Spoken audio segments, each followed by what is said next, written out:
حضرت آپ کی موجودگی کا فائدہ اٹھاتے ہوئے میں ایک سوال، جیسے بھی آپ نے فرمایا فرانس کے اندر جو حضور نبی کریم صلی اللہ علیہ وسلم کے خاکے بنائے گئے اور ان کے سرکاری طور پر اس کی پشت پناہی کی گئی اور سرکاری عمارتوں کے اندر الیاذ باللہ ان کارٹونوں کو لٹکایا گیا اور لہرایا گیا اور پوری دنیا کے مسلمانوں کو یہ بتایا گیا کہ آپ ہمارے سامنے، آپ کی کیا حیثیت ہے، آپ کو صرف اس ایک عمل سے پتہ لگ جانا چاہیے۔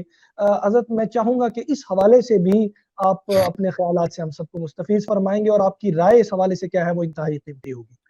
دیکھیں، جب میں ایک حدیث میں پڑھتا تھا، سب کو معلوم یہ ہے کہ آیت المنافقی ثلاث، منافق کی 3 نشانیاں، ان میں ایک نشانی ہے کہ جب وہ جھگڑا کرتا ہے تو گالی گلوچ پہ اترتا ہے۔ تو مجھے اس حدیث کا مطلب سمجھ میں نہیں آتا تھا، تو اب سمجھ میں آتا ہے کہ منافقت جس میں ہوتی ہے نا، منافقت سے یہ اصطلاحی نفاق مراد نہیں ہے۔ منافقت کا مطلب ظاہر کن بات، ظاہر کچھ اور ہے، آپ کے اندر کچھ اور ہے۔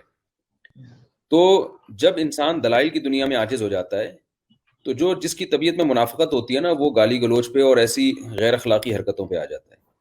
اب اسلام دنیا میں پھل پھول رہا ہے، بہت پروپیگنڈا کیا گیا اسلام کے خلاف کہ تلوار سے پھیلے، تلوار سے پھیلے۔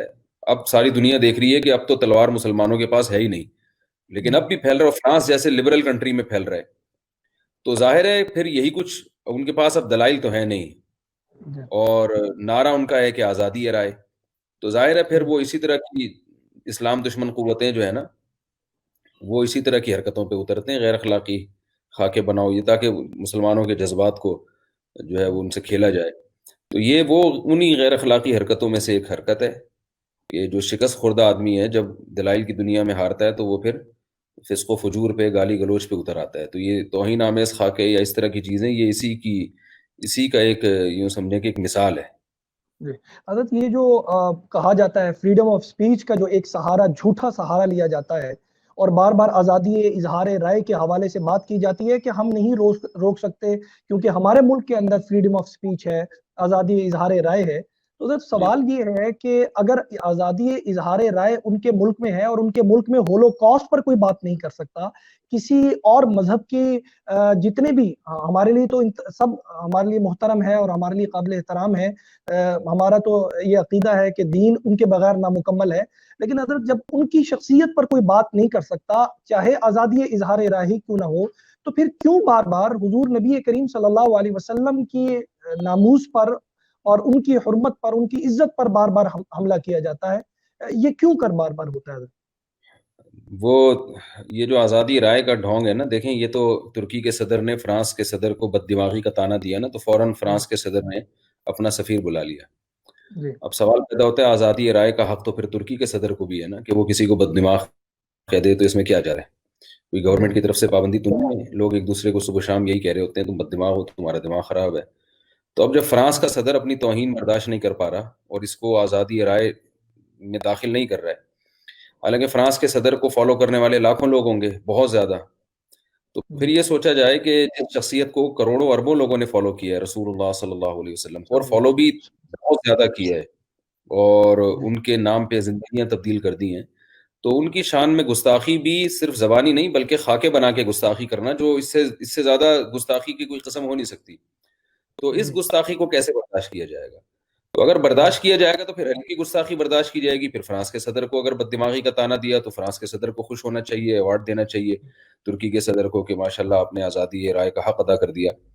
تو اور اگر یعنی بے ادبی جائز ہے یا بے ادبی ناجائز ہے یا کسی کی توہین ناجائز ہے، تو پھر یعنی سب سے زیادہ اس بات کے لائق رسول اللہ صلی اللہ علیہ وسلم کی شخصیت ہے کہ آپ دین کو پھر جو ہے نا قانون سازی ہو، کیونکہ آپ کو جتنا فالو کیا جا رہا ہے اور جتنے لوگوں کے جذبات آپ کے ساتھ ہیں اور دلی محبتیں اور عشق محبت آپ کے ساتھ ہے، اتنا کسی شخصیت کو اس کائنات میں پروٹوکول ملا نہیں ہے۔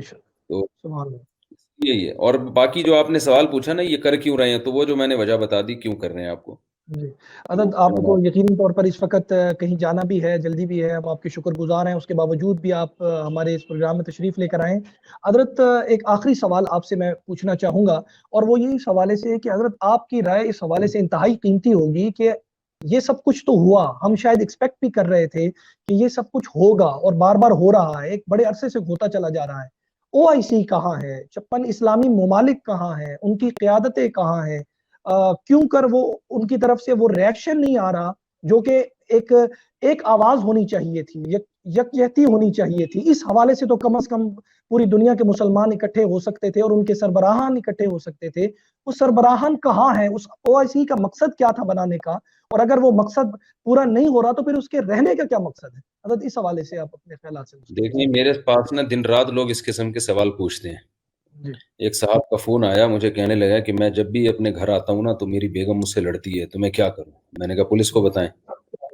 ٹھیک ہے نا, یعنی مطلب یہ کہ یہ تو اس کا قصور ہے نا, تو مجھ سے کیوں پوچھ رہے ہیں؟ تو یہ تو OIC سے آپ ان لوگوں سے انٹرویو لیں کہ بھئی آپ یہ ایسا کیوں کر رہے ہیں, یا اسلامی ملکوں کے سربراہان سے آپ انٹرویو لیں, اور میں بھی جو جواب ملے مجھے بھی بتائیں, میری بھی نالج میں اضافہ ہوگا. ٹھیک ہے نا, تو یہی سوال تو ہم تو کب سے پوچھ رہے ہیں کہ جواب. اب ایک میں طریقہ بتاتا ہوں ان کو بلانے کا طریقہ کیا ہے. یہ لوگ نہیں آئیں گے تو ان کو پورا والا کہنا شروع کر دیں, تو پھر آئیں گے انشاءاللہ یہ. ٹھیک ہے, تو پھر آئیں گے یہ آپ سے بات کریں. جی صحیح, جزاکم اللہ خیر فی احسن الجزا. حضرت بہت بہت شکریہ, آپ نے اپنی مصروفیات میں سے وقت نکالا, آپ کا سفر بھی تھا, اپنے ایک جگہ پر جانا بھی تھا, میں آپ کا انتہائی شکر گزار ہوں. اللہ شائع کریں آپ, پھر یہ آئیں گے انشاءاللہ. جی ہاں, یہ حضرت واقعی آپ نے ایک یونیک آئیڈیا دیا, اور میرے خیال میں اس پر عمل بھی ہونا چاہیے کہ اگر ان کے خاکے جاری ہوں گے اور وہ بھی مذاقیہ خاکے ان کے, تو شاید تب ان کو کوئی نہیں آئیں گے. ٹھیک ہے نا, بڑے اہتمام. ٹھیک ہے نا, جی ہاں بالکل. وہ تو حضرت ان کے بارے میں تو کوئی مذاقن گفتگو کر دے تو شاید اس کو ملک بدر کر دیا جاتا ہے, لیکن پتہ نہیں کیوں نہیں امام الانبیاء جناب محمد الرسول اللہ صلی اللہ علیہ وسلم کی شان میں بار بار گستاخیاں ہو رہی ہیں اور کسی کے کان پر جوں تک نہیں رینگتی.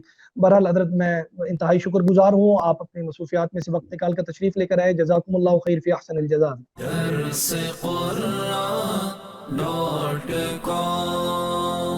www.darsequran.com